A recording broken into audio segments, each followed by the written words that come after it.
sintonia, troca de experiências e um bate-papo descontraído sobre o espiritismo na sua manhã. Deusa Nogueira explica a mediunidade no nosso dia a dia.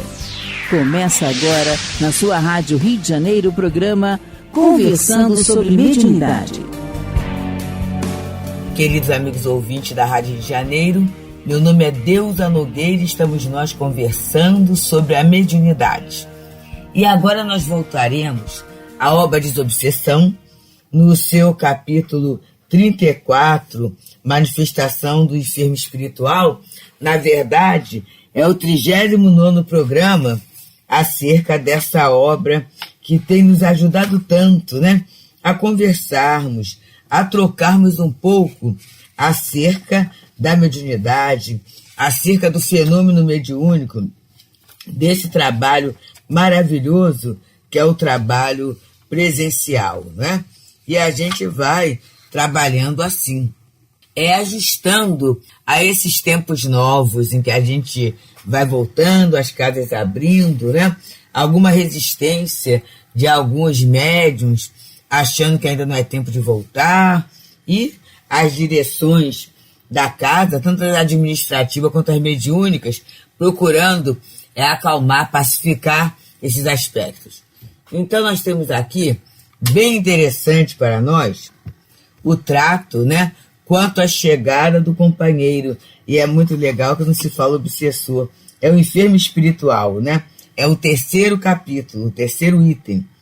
E ele fala assim: no curso do trabalho mediúnico, os esclarecedores não devem constranger os médiuns psicofônicos a receber os desencarnados presentes, repetindo ordens e sugestões nesse sentido, atentos ao preceito da espontaneidade, fator essencial ao êxito do intercâmbio.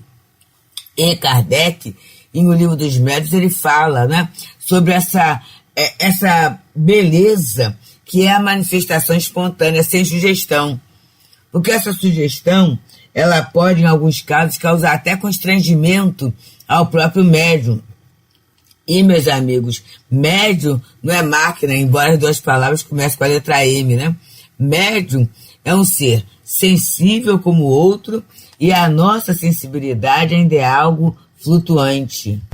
Muitas vezes o médium pode estar indisposto, o médium pode estar com a sua emoção abalada, né? Ou em outras questões até, pela própria presença dos benfeitores espirituais, aquele médium ser isolado momentaneamente daquela tarefa.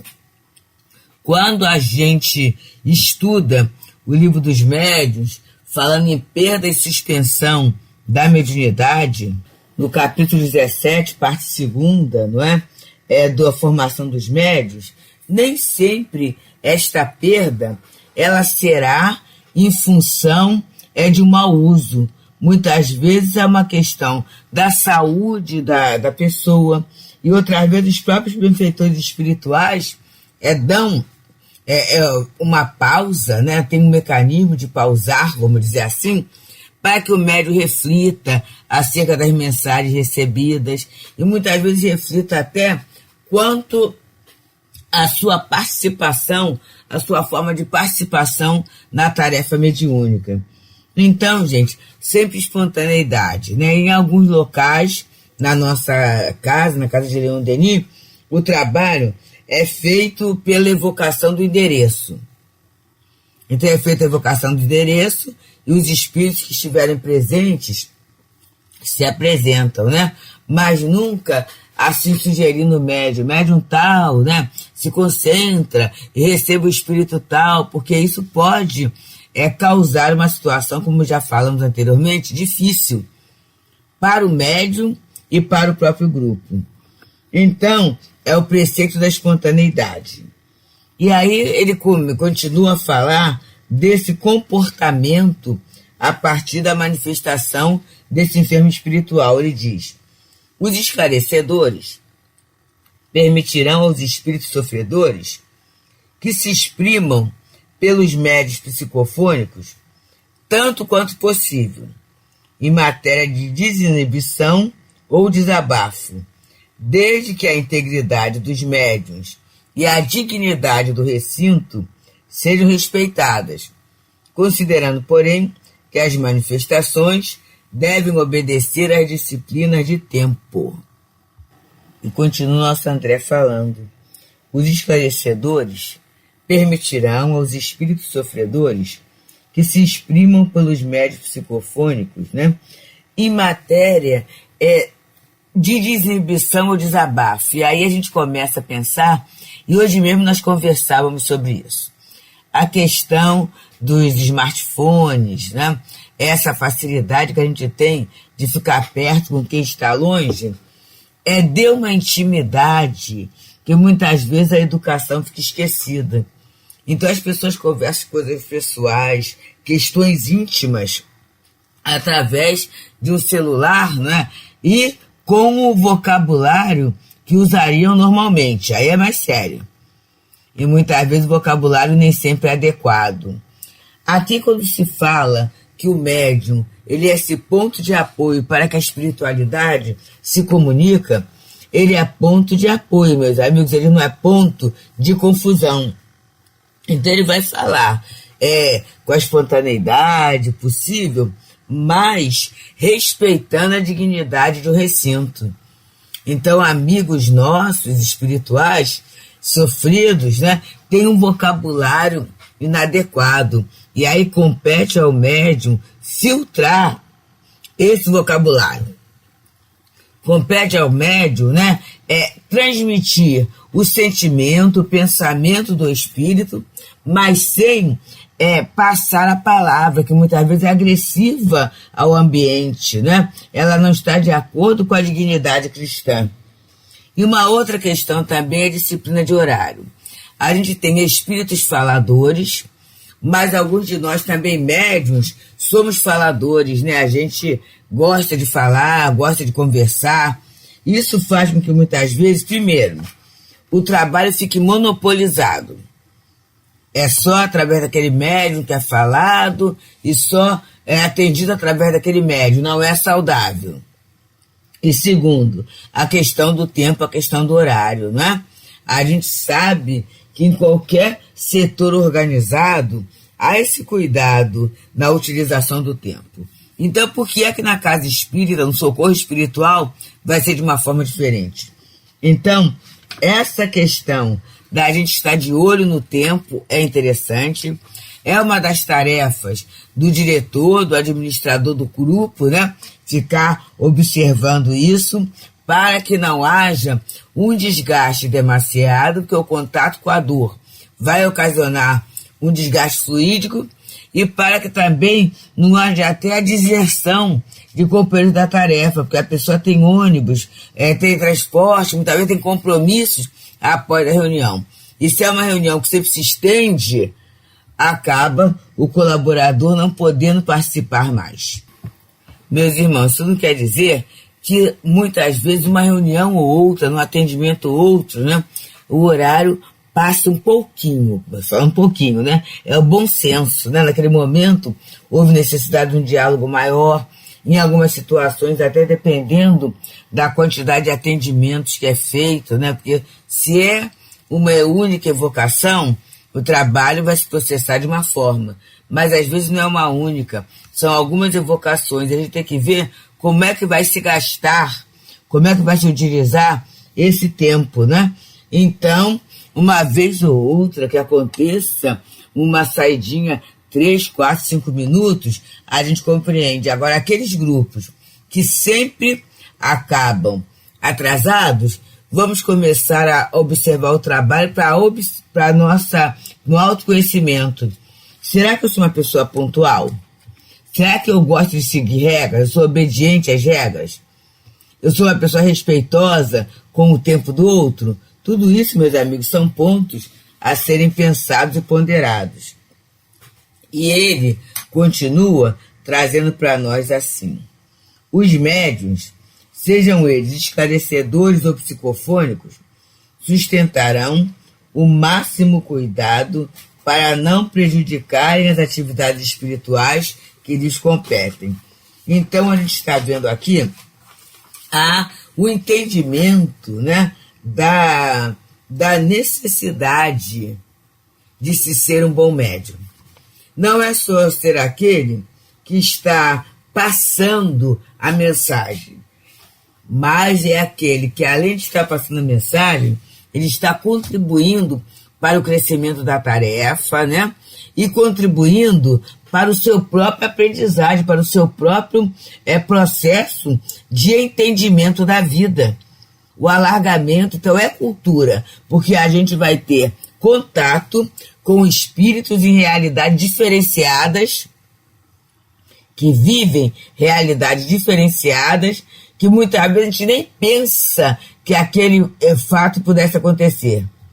Então, é um grande aprendizado para nós encarnados, para os desencarnados socorridos, para os desencarnados que fazem parte da equipe da casa, todo mundo aprende. E aí a gente não pode prejudicar essas tarefas, né, que competem a nós. E aqui ele vai falar do psicofônico, meus amigos, daquele que passa a mensagem, alimentando dúvidas e atitudes suspeitosas, inconciliáveis com a obra de caridade que se dispõe a prestar, muitas vezes põe a perder excelentes serviços de desobsessão, por favorecerem a intromissão de inteligências perversas. E aí vem assim, mas como é que uma simples dúvida pode perverter o trabalho, pode fazer com que inteligências menos esclarecidas cheguem? O que é que tem uma simples dúvida? Afinal de contas, é um critério científico, eu não posso aceitar dúvida de braços abertos. Mas olha só, meus amigos, a tarefa é de socorro. Vamos imaginar se no momento de uma cirurgia, o cirurgião fala assim, agora eu não sei se é bom fazer, se não é bom fazer, e vamos ver uma cirurgia em que a criatura já está com o peito aberto, vamos dizer, que seja uma cirurgia de tórax. E aí ele vai pensar, no que ele vai pensar, o paciente vai desencarnar, vai se perder a tarefa. Então, por que eu trouxe a questão do abdômen aberto? Porque esse estado de mediunidade, que bem diz Leon Denis, nesse estado de mediunidade, a gente está exteriorizado, a gente está sensível. Então, dentro da sensibilidade, eu tenho que pensar assim, eu estou sintonizando com os espíritos responsáveis pelo serviço, ou sou eu que estou dando intromissão através da minha dúvida, através da minha má vontade, a espíritos que não tem nada a ver com a tarefa e que só vão chegar para causar um movimento de perturbação. Tudo isso, meus amigos, são situações para a gente pensar e pensar muito bem. E é por isso que nós estamos aqui, no dia de hoje, pelas ondas amigas da Rádio Rio de Janeiro, no programa Conversando sobre a Mediunidade. Teremos, né, a gente já vai com um mês de antecedência, falando do nosso feirão, que vai ser bem importante, porque a gente sabe, todos nós que morejamos na seara espírita, a gente sabe da dificuldade que está sendo para a manutenção das nossas casas. E aí a gente imagina uma rádio, né, que fica 24 horas por dia no ar, nos 7 dias da semana. As nossas instituições quase sempre têm horário, tem horários determinados para funcionar, né? Na verdade, até hoje eu não vi nenhuma instituição que funciona de madrugada. Mas a Rádio Rio de Janeiro, ela funciona de madrugada e eu tenho uma quantidade assim de amigos que, no seu processo de insônia e até de perturbação, se utilizam da rádio para se acalmarem, para se apaziguarem, para terem momentos de luz. Então, meus amigos, é essa obra que a gente ajuda. O nosso amigo Vitorino tem feito os pedidos, né? Mas que a gente não seja surdo a esse movimento de manutenção da nossa querida Rádio Rio de Janeiro, inclusive mantendo todos os seus compromissos, né, legais em dia, né? FGTS, NCS, INSS, 13º funcionário que vai ter que ser dado. Então, são responsabilidades grandes mas com toda certeza nós, que fazemos parte da família espírita, estaremos assim prontos no processo de ajuda. Bem, meus amigos, então vamos lá continuar o nosso estudo da obra de André Luiz, Desobsessão, no capítulo 34, Manifestação de Enfermo Espiritual 3. E ele continua dizendo assim para nós: os médiuns de qualquer grupo de desobsessão, como aliás acontece a todo espírita, são chamados a honrar sempre e cada vez mais as obrigações de família e profissão, abstendo-se de todas as manifestações e atitudes suscetíveis de induzi-los a cair em profissionalismo religioso. Vamos ver o que é isto? É assim, né, meus amigos? Nós somos médiuns, mas temos os compromissos da vida doméstica, da vida profissional, né, da vida social. E aí a gente sempre foi alertado quanto a isso, né? Para a gente não achar que os espíritos, ou até alguns encarnados, vão fazer o trabalho que a gente não goste. Então, por exemplo, a gente tem a casa, né? A casa, não vou nem falar da família, a casa. Mas aí, de repente, eu não gosto de cuidar de casa. Aí, o que eu faço? Vou para o centro, e aí, como tem pessoas que recebem, né, o fruto do trabalho da espiritualidade por meu intermédio, aí a pessoa fala assim: não, Deus, pode deixar que eu faça aquela tarefa para você. Isso, gente, já entra no profissionalismo religioso. Ou então eu exigir que o centro me pague, né, ou me dê um suporte para eu estar ali material. E aí vamos lá. O trabalho mediúnico é um trabalho voluntário. Eu entro naquela casa para aquele trabalho voluntariamente. Então a gente tem que ter muito cuidado com esse tipo de cobrança, porque isso pode virar hábito, né? Eu não estou falando favores, não. Às vezes, alguém pode fazer um favor, que não é nada demais, né? A pessoa vem fazer uma compra, você quer... Isso é um hábito até antigo. Você quer alguma coisa no mercado tal, tudo isso, mas que não vire hábito. Que a gente não pense que as pessoas vão ter que ser nossos servos. Não é isso não, não é? Então, vamos nos organizar. Eu sempre falo, meus amigos, e eu falo pela experiência própria, que é o desafio da organização. Para estar na casa espírita, né? E vocês sabem que o Teresa Dávila, por enquanto, está aqui no terraço de casa. E aí, eu tenho que saber dos dias de trabalho, tudo isso. Eu não posso ter uma roupa estendida no terraço, né? Eu não posso realizar certas atividades. Então, eu tenho que me organizar para que no dia e no horário da reunião, tudo aconteça naturalmente. E aí ele vai dizendo aqui, nesse último parágrafo, né, desse capítulo: compreendam os dirigentes e seus assessores que o esclarecimento aos desencarnados sofredores é semelhante à psicoterapia e que a reunião é tratamento em grupo, cabendo-lhes quanto e quando possível a aplicação dos métodos evangélicos. Então é nesse momento que sempre a gente aprende que a doutrinação ela deve ser de uma forma geral. E só que, para que a doutrinação seja de uma forma geral, o diálogo, né, é necessário apurar a escuta, a sensibilidade na escuta, para saber o que vai fazer. Por isso é que aquele trabalho que logo no começo já começa a ser falado as coisas, dificilmente é um diálogo, quase sempre é um monólogo, uma imposição de ideias. Então, à medida que os dialogadores vão ouvindo, eles vão conversando. Agora, existem casos em que vem algum espírito, ou que não faz parte daquele grupo, né? Ou que tem alguma peculiaridade que está pedindo, solicitando um atendimento individual. Nesse caso, a direção da sala poderá selecionar, né, pedir a um companheiro que faça essa tarefa, né, que consiga dialogar com aquele espírito separadamente, em voz baixa, para que a gente não tenha gritarias que podem comprometer a dignidade do recinto do trabalho.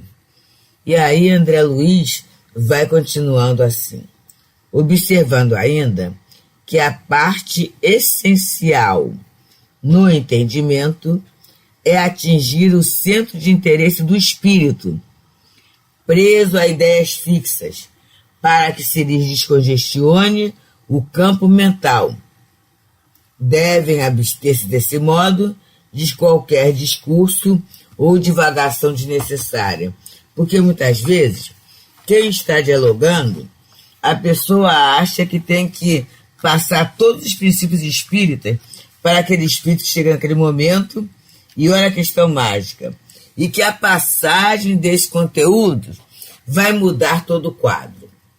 E aí vamos pensar no Livro dos Médiuns, na parte segunda, nas noções elementares, me perdoem.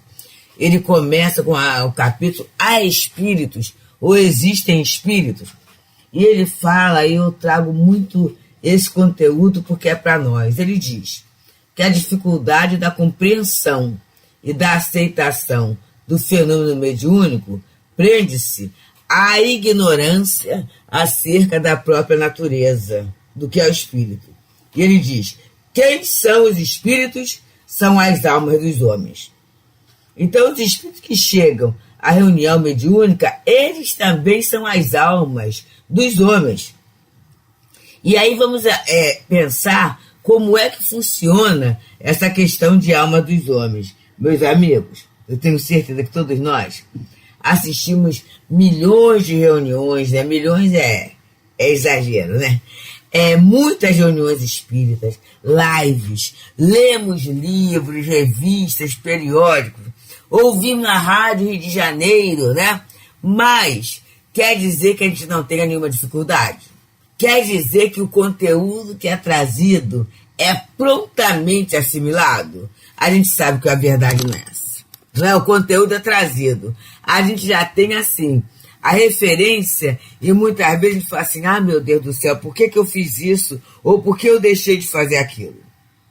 Mas, querido, o conteúdo, ele não está totalmente internalizado em nós, né? Para fazer de nós aquele homem de bem. Aquele homem de bem que vive dentro da lei, conforme está lá no Evangelho, no Sede Perfeitos. A lei de justiça, amor e caridade em sua maior pureza. Nós ainda não conseguimos chegar a esta altura, embora tenhamos a vontade, tenhamos o gosto pela escuta, lutemos, né? Lutemos muito, embora lutemos muito para participarmos das ações sociais, das ações morais que a Casa Espírita vem nos oferecendo, mas ainda não estamos completos. E aí vem a questão, como é que eu vou querer que aquele companheiro que chegou no intervalo de meia hora ou uma hora, tudo assimile, tudo entenda e fique muito bem? Então é essa lei da reciprocidade, do fazer ao outro que quererá que vos faça, que a gente tem que ter cuidado, porque às vezes aquela doutrinação, que é um discurso, né, que é uma amostragem de tudo que eu sei, ela tem a qualidade do conhecimento passado, mas ela muitas vezes ela vai perder um tanto na humanização, na humanidade, em perceber que está falando com outro e é gente que está doendo. E será que quando está doendo em mim, eu quero toda a teoria da dor que está me machucando, ou eu quero aquele remédio, né? Pode até haver uma explicação, mas o meu desejo, quando eu procuro, ou quando eu sou levado a um ponto de socorro, é sair muito melhor. É encontrar uma solução, encontrar uma resposta. Mas essa resposta vai ser dada, sobretudo, pelas atitudes, pelo comportamento daquele que me atende. Pensemos nisso, meus amigos. Muita paz. Deusa Nogueira explica a mediunidade no nosso dia a dia. Programa Conversando sobre Mediunidade.